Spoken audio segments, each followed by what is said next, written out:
Students, welcome to my YouTube channel Kabile Gyan. आज के basics of mathematics में हम एक ऐसे टॉपिक की बात करने वाले हैं जो कि आपको कभी कभार देखने को मिलता है, बट ये टॉपिक इम्पॉर्टेंट है। इसका इम्पोर्टेंस आपको अभी पता नहीं चलेगा, जब आप नाइन्थ में जाओगे तो आपको अच्छे से पता चलेगा। टेंथ में थोड़ा बहुत इसका एप्लीकेशन कहीं ना कहीं देखने को मिलेगा, और जैसे ही आप 11 12 में जाते हो वहाँ पर इसका बेसिक है, और उसके बाद आपको इस टॉपिक से पाला नहीं छूटने वाला है। इसका मतलब अब ये टॉपिक है क्या, आपको बोर्ड पे दिख भी रहा होगा। इस टॉपिक का नाम है लॉगरिदम। ठीक ना। तो लॉगरिदम के बारे में हम लोग बेसिक नॉलेज लेंगे कि एक बेसिक नॉलेज लॉगरिदम में हमें क्या क्या चाहिए ताकि हम लॉगरिदम के कॉन्सेप्ट्स को अच्छे से समझ सकें। ओके, तो बिना टाइम वेस्ट किए हम लोग अपने इस टॉपिक को शुरू करते हैं। देखिए, सबसे पहले आते हैं लॉगरिदम का मतलब क्या होता है ना। और ये लॉगरिदम जो है इसका आपका हम यूज़ क्यों कर रहे हैं, तो सिंपल सा, लॉगरिदम भी आपका मैथमेटिक्स का ही एक इम्पॉर्टेंट टॉपिक है। ठीक ना। जिसका कैलकुलेशंस, जो वैसे कैलकुलेशन जो काफ़ी ज़्यादा लॉन्ग होते हैं, कॉम्प्लिकेटेड होते हैं, है ना, उसको सॉल्व करने के लिए, उसको ईजी बनाने के लिए जो है वो लॉगरिदम को यूज किया जाता है। ठीक ना। ओके, तो अभी आपको लग रहा होगा सर लॉन्ग और कॉम्प्लिकेटेड कैलकुलेशन कैसा, आप दिखाऊंगा मैं आपको, एक दो एग्जांपल दिखाऊंगा जिसमें आपको समझ में आ जाएगा कि कैसे कैसे खतरनाक खतरनाक कैलकुलेशंस होगा जिसमें आपका लॉगरिदम उसको आसान बना देता है। ठीक ना। ओके, लेकिन आपको 10th तक बहुत ज़्यादा खतरनाक कैलकुलेशन देखने को नहीं मिलेगा। एक दो एग्जाम्पल मैं आपको दिखाऊंगा, बट फिर भी आपको उतना ज़्यादा कॉम्प्लेक्स जो है कैलकुलेशन यहाँ पर देखने को नहीं मिलेगा। जैसे जैसे आप हायर क्लास में जाओगे वहाँ पर आप देखोगे कॉम्प्लेक्स कॉम्प्लेक्स आपके कैलकुलेशंस होंगे, उसको सॉल्व करने में लॉगरिदम इंपॉर्टेंट रोल प्ले करेगा। और ये तो आपका बेसिक्स ऑफ मैथमेटिक्स में बता रहा हूँ, इसमें लॉगरिदम का बेसिक बातें मैं बताऊंगा ताकि आपको लॉगरिदम का एक बेसिक नॉलेज हो जाए। ठीक ना। तो देखिए लॉगरिदम में क्या है, तो लॉगरिदम को समझने के लिए हम लोगों ने इसके पहले एक्सपोनेंट को भी अच्छे समझा था। ठीक ना। ओके, एक्सपोनेंट का जिसको कॉन्सेप्ट क्लियर है उसको लॉगरिदम में ज़्यादा दिक्कत नहीं आने वाली है। तो जरा ध्यान से देखिए, एक्सपोनेंशियल फॉर्म और लॉगरिदमिक फॉर्म दोनों को डिफरेंस करके समझते हैं। जैसे देखिए, यहाँ पर 3 पे पावर 4 इक्वल टू 81 दिया हुआ है, राइट। इसे हम क्या करते हैं, 3 raised to the power 4 equal to 81 बोलते हैं। ये आपका क्या है, एक्सपोनेंशियल फॉर्म है। ठीक ना। और अगर हम लॉगरिदमिक फॉर्म की बात करें तो ये एक्सपोनेंशियल फॉर्म से ही बना है। ठीक है ना। जैसे देखिए, यहाँ पर आपका ये जो 3 था ये क्या होता था, इस 3 को हम लोग बेस बोलते थे। क्या बोलते थे, बेस बोलते थे। और ये जो 4 होता था ये आपका क्या होता था, पावर या फिर एक्सपोनेंट होता था, इसे इसको एक्सपोनेंशियल फॉर्म बोलते थे। ठीक ना। जिसका वैल्यू कितना आया, 81 आया। वो नंबर कितना आ गया, 81। अब देखिए लॉगरिदम में कैसे लिखेंगे, उसको पढ़ेंगे कैसे वो समझ लीजिए। जो भी बेस दिया हो, पहले लॉगरिदम को शॉर्ट में LOG से हम लोग लिखते हैं, डिनोट करते हैं। जो बेस 3 दिया हो वहां पर बेस 3 लिख दीजिए, और इधर पे जो नंबर दिया 18 उसको लिख दीजिए 81, और ये जो पावर वो इक्वल टू की जगह पर आ जाएगा। ठीक है ना। ओके, चलिए एक एग्जांपल और देखते हैं। जैसे मान लीजिए यहाँ पर मैंने लिखा है आपका 2 पे पावर 6, है ना, इज इक्वल टू आपका 64 होता है। सही बात है, 2 पे पावर 6 इक्वल टू 64। अगर हमें इसको लॉग में लिखना है तो कैसे लिखेंगे, पहले लॉग लिखेंगे। ठीक है, बेस क्या है 2, तो हमने क्या लिख दिया, यहाँ पे 2 लिख दिया। ठीक है।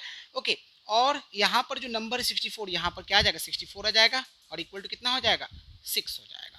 ठीक है ना। ओके, आपके मन में क्वेश्चन आ सकता है सर बेस जो है वो कुछ भी हो सकता है, बिल्कुल कुछ भी हो सकता है। मैं आपको धीरे धीरे सारा कॉन्सेप्ट क्लियर करूंगा। ठीक है ना। ऐसा हमको नहीं रटना है कि हमको 3 ही हर बार बेस होगा, हर बार 2 ही होगा, नहीं, कुछ भी हो सकता है ना। अगर मैंने यहाँ पर 5 कर दिया तो बेस 5 भी हो सकता है, 10 कर दे तो 10 भी हो सकता है, एंड सो ऑन। ठीक है ना। अब इसको पढ़ेंगे कैसे, तो देखिए इसको तो मैंने आपको समझाया है। अब देखिए इसका स्टैंडर्ड फॉर्म क्या है ना। लॉगरिदम का स्टैंडर्ड फॉर्म देखिए क्या है आपका, A⁴ होता है, जहां पर A B C सब क्या है, आपके रियल नंबर्स हैं। ठीक ना। और ये आपका क्या है, एक्सपोनेंशियल फॉर्म है। ये आपको मैंने क्या लिख के दिखाया है, ये मैंने आपको लिख के दिखाया है एक्सपोनेंशियल फॉर्म। ये आपका क्या है, एक्सपोनेंशियल फॉर्म। ठीक है ना। और अब देखिए ये आपका बेसिक कॉन्सेप्ट है जिसका कैलकुलेशन में आपको बहुत इंपॉर्टेंट रोल प्ले करेगा। देखिए यहाँ पर आपने पहले लॉग लिख दिया, बेस क्या था ए, तो आपने ए लिख दिया, और यहाँ पर सी है तो सी लिख दिया, और जो पावर बी था वो आपका इक्वल टू हो गया। ये आपका क्या बन गया, लॉगरिदम का स्टैंडर्ड फॉर्म बन गया। ठीक है ना। एक एग्जाम्पल से, 2 पे पावर -2 है, सपोज दैट। ठीक है, और ये होता है एक्सपोनेंशियल फॉर्म में क्या, 1/2 पे पावर 2 नीचे आएगा तो यानी 1 बाई क्या हो जाएगा, 4 हो जाएगा। ठीक है। अब हमें इसको लॉगरिदमिक फॉर्म में लिखना है तो कैसे लिखेंगे? देखिए सबसे पहले क्या लिखिएगा आप, लॉग लिखिएगा, फिर क्या लिखिएगा बेस, तो बेस 2 लिख दिया, ठीक है ना। और ये जो है ये आपका क्या आ जाएगा, ब्रैकेट में आ जाएगा 1/4, ये नंबर आ गया, और ये इक्वल टू क्या हो जाएगा, माइनस का 2 हो जाएगा, ठीक है ना। ओके फिर से समझिए, 2 पे पावर -2 को हम 1/2 पे पावर 2 लिखेंगे, तो 1/2 पे पावर 2 मतलब 1/4, ठीक है ना। और उसके बाद हम इसको लॉगरिदमिक फॉर्म में कैसे लिख, सबसे पहले क्या लिखते हैं, लॉग बेस क्या है 2, तो 2 लिख दिया, ये नंबर जो है एज इट इज हमने लिख दिया, ठीक है ना। ओके अच्छा, उसके बाद ये जो पावर -2 है ये आपका इक्वल टू हो जाएगा माइनस का 2, समझ आ गया, ठीक है ना। ओके तो ये आपका लॉगरिदम का बेसिक कॉन्सेप्ट है। इसको पढ़ेंगे कैसे, लॉगरिदम ऑफ 1/4 2 बेस 2 है ना इज इक्वल टू -2, यानी लॉग ऑफ 1/4, शॉर्ट में जल्दी से पढ़ते हैं, लॉग ऑफ 1/4 है ना। लॉग ऑफ सी पढ़ेंगे, इसको क्या पढ़ेंगे, log of C at base A equal to B हो गया एंड सो ऑन, ठीक है ना। ओके जब जैसे जैसे आपका एक्सपीरियंस बढ़ते जाएगा लॉगरिदम में, आप बेस को स्किप भी कर सकते हो, डायरेक्टली पढ़ दोगे लॉग सी, ठीक है ना।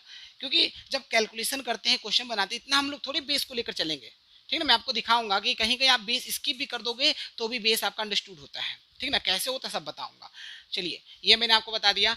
अब यहाँ पर देखिए एक इंपॉर्टेंट पॉइंट, ए पे पावर 0 1 होता है, एक्सपोनेंशियल फॉर्म में आपने पढ़ा है, तो यहाँ पर ए क्या है, पॉजिटिव नंबर है, तो इसको लॉगरिदमिक फॉर्म में कैसे लिखेंगे, सबसे पहले लॉग लिखते हैं, यहाँ पर बेस क्या है ए, तो मैंने ए लिख दिया, और ये 1 तो 1 आ गया, और इक्वल टू क्या हो गया, 0 हो गया, ठीक है ना। ओके यानी कि यहाँ पर ए जो है कोई भी नंबर हो सकता है, ठीक है ना, तो इसका मतलब लॉग 1 हमेशा क्या होगा, 0 होगा, ठीक है ना। ये नंबर कुछ भी हो सकता है, जैसे मान लीजिए मैंने लिखा log 5 और 1 इक्वल टू 0, यानी logarithm of 1 at base 5 equal to 0, ठीक है ना, कुछ भी आप ले सकते हैं।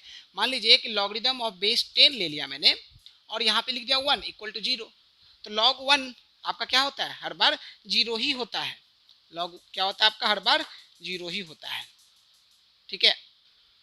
ओके एटसेट्रा लगा देता हूँ। अब यहाँ पर देखिए ए पे पावर 1 इक्वल टू ए होता है, बिल्कुल सही बात है ना। तो इसका मतलब क्या, लॉग बेस ए लिखा, ये नंबर ए इधर आ गया इक्वल टू 1, यानी कि जब आप किसी नंबर का लॉगरिदम निकालते हो और बेस भी वही नंबर है तो उसका वैल्यू हमेशा 1 होगा। फॉर एग्जांपल मान लीजिए मैं लिखता हूँ लॉग बेस 2 और वो नंबर भी 2 है, इक्वल टू कितना हो गया, 1 हो गया, ठीक है, कुछ भी, ठीक ना। अगर मान लीजिए मैं लिखता हूँ लॉग बेस एक्स और नंबर भी एक्स है, इक्वल टू क्या हो जाएगा, 1 एटसेट्रा, ठीक है ना, इसको ध्यान रखना है। कॉमन बेस आप हमेशा क्या लोगे, 10 लोगे, अगर आपके क्वेश्चन में बेस गिवन नहीं है तो, ठीक है।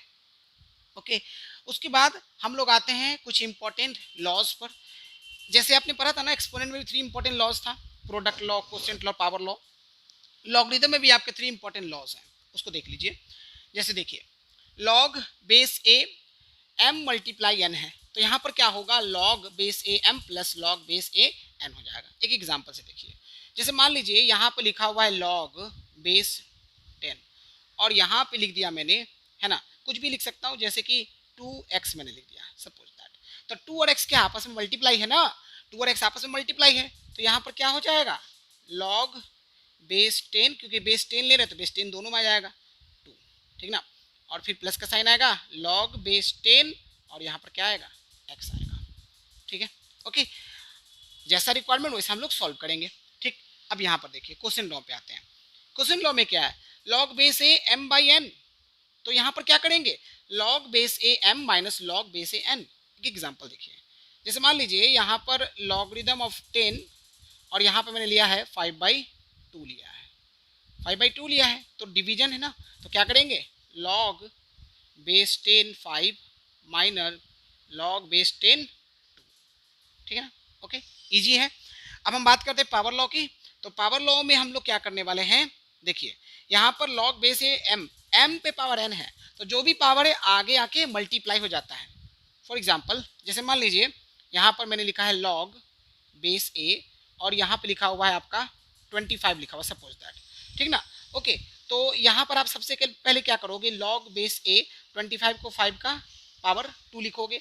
अब ये देखो यहाँ पर पावर लॉ लगेगा, ये जो 2 है पावर वो आगे आके मल्टीप्लाई हो जाएगा, इसका मतलब 2 लॉग बेस ए और क्या हो जाएगा 5 हो जाएगा, ठीक है ना। ओके तो ये 3 इंपॉर्टेंट लॉज है, प्रोडक्ट लॉ, क्वोशिएंट लॉ और पावर लॉ। इसके बाद एक आपका कुछ इंपॉर्टेंट प्रॉपर्टीज है, इसको भी हम लोग देख लेते हैं। जैसे log base A B multiply log base B A equal to 1 होता है। फॉर एग्जाम्पल जैसे मान लीजिए आपने लिखा है लॉग बेस 3 और यहाँ 5 लिखा है, फिर मल्टीप्लाई लॉग, अब ये 5 क्या बन गया, बेस बन गया, और ये जो बेस था वो आपका नंबर बन गया। तो log base 3 5 multiply log base 5 3 equal to क्या होगा 1, कुछ भी। अगर मान लीजिए लॉग बेस 2 और 8 है, मल्टीप्लाई लॉग 8 और बेस 8 और 2 है, तो वो भी उसका प्रोडक्ट भी क्या होगा 1 के इक्वल होगा, ठीक है ना। और यहाँ पर देखिए एक log base B A equal to log A by log B. अब यहाँ पर x क्या है, बेस है, तो x कुछ भी हो सकता है, ठीक ना। ओके, तो जैसे देखिए एक एग्जांपल, जैसे मान लीजिए लॉग बेस दिया 10 दिया हुआ, 100 दिया मान लीजिए, ठीक ना, और यहाँ पे आपको 1000 दिया हुआ है, कुछ इस तरह से दिया हुआ है, ठीक है ना।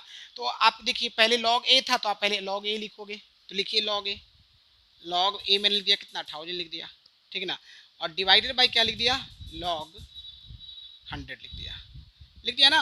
बेस जब गिवन नहीं हो तो कितना लिखते हैं 10 लिखते हैं, मैंने 10 लिख दिया। तो आपको पता होना चाहिए, आप देखिए लॉग बेस 10 और 1000 को 10 पे पावर क्या लिख सकते 3 लिख सकते हैं। सिमिलरली लॉग बेस 10 100 को 10 पे पावर 2 लिख सकते हैं ना।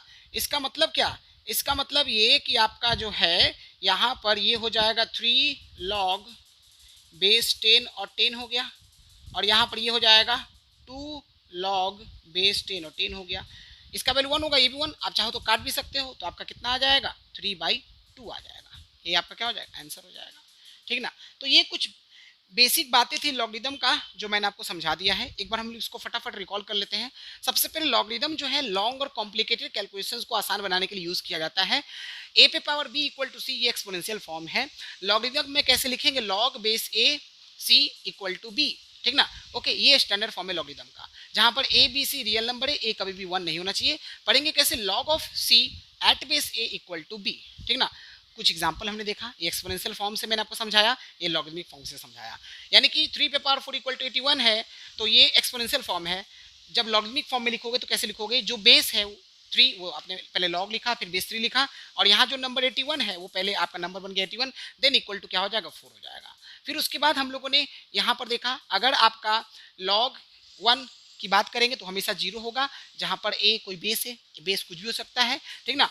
और आपका log A base A equal to 1 होता है, यानी कि किसी भी नंबर का लॉगरिदम और उसका बेस वही नंबर हो, वो तो हमेशा इक्वल टू 1 होगा, ठीक है ना। और अगर आपको बेस गिवन नहीं हो तो आप हमेशा कॉमन बेस क्या लोगे 10 लेके चलोगे। फिर हम लोगों ने लॉज ऑफ लॉगरिदम देखा, जिसमें प्रोडक्ट लॉ कहता है कि log m by m multiply n, ठीक है ना, तो ये log m plus log n होता है, ठीक है ना। क्वेश्चन लॉ होता है log m बाई n है तो log m minus log n होता है, और ये पावर लॉ log बेस ए m पे पावर n है, तो ये जो पावर n है आगे आके मल्टीप्लाई हो जाएगा, सो n log बेस ए m हो जाएगा, ठीक है ना। उसके बाद हमने दो और प्रॉपर्टी समझा, log base A B multiply log B A equal to 1 होता है, और log base B A equal to log A by log B होता है, ठीक है ना। ओके, तो ये सारा इंपॉर्टेंट पॉइंट आपका हो चुका है, इसको आप नोट कर लीजिए।